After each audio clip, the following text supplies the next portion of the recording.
Allah Azza wa Jal, He says,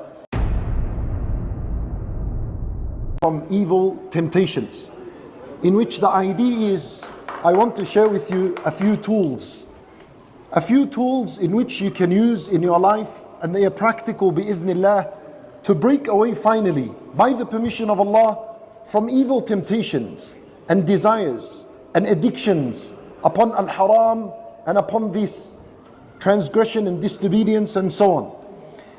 So at the very beginning, I want to say that al-Iman, al-Iman, faith, is of two halves. Iman is two halves.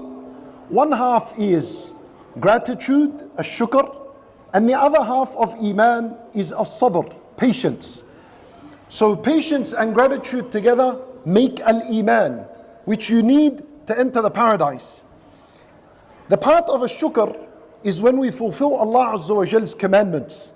So when we pray, when we fast, and we do the obligatory deeds, that is ash-shukr being fulfilled. The other half is as-sabr. And we need sabr in order to complete our iman.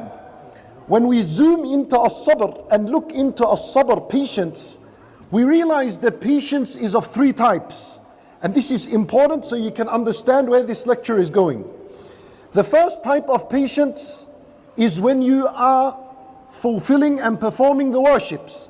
Every worship requires sabr. Every worship requires patience.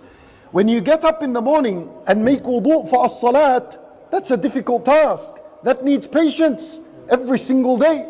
When you're praying 5 times a day and on time, that's not easy. That requires a lot of patience. It's difficult. Ramadan comes once a year and you have to fast the entire month. It requires a lot of sabr from you, right?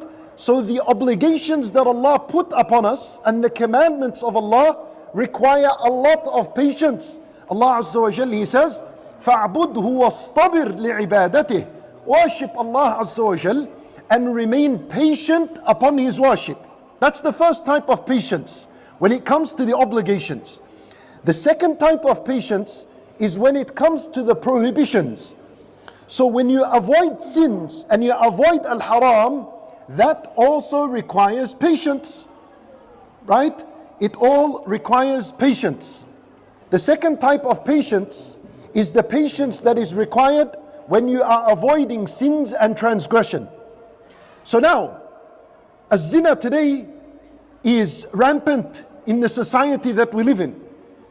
Across the world, it is very easy to commit az-zina. Az-zina is not only one form. The eye commits az-zina when you see al-haram.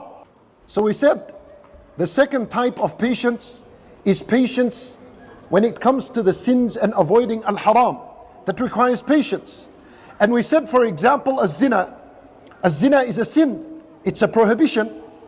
And so now az-zina is not one type in where just a man and woman meet each other and they sleep together. Az-zina is zina of the eyes.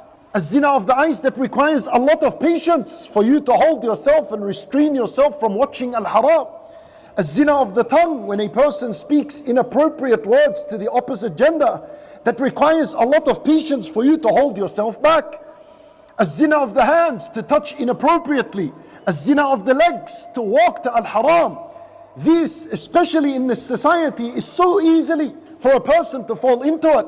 So when you hold yourself back, that's patience, and you are rewarded for every time you decide to hold yourself back from al-haram. So that's the second type of patience. And go on with all the sins and all the prohibitions. So patience is required when you keep away from sins. So don't ever think that when you avoid a sin, that you just lost a moment of pleasure. You could have pleased yourself and enjoyed a few moments with al-haram, but I lost this. La. Because when you avoid al-haram, you are being patient, and that patience, Allah is rewarding you for it. It doesn't go to waste. It is being rewarded. And you are fulfilling this half of al-iman, which is patience, which is required to complete al-iman as a whole.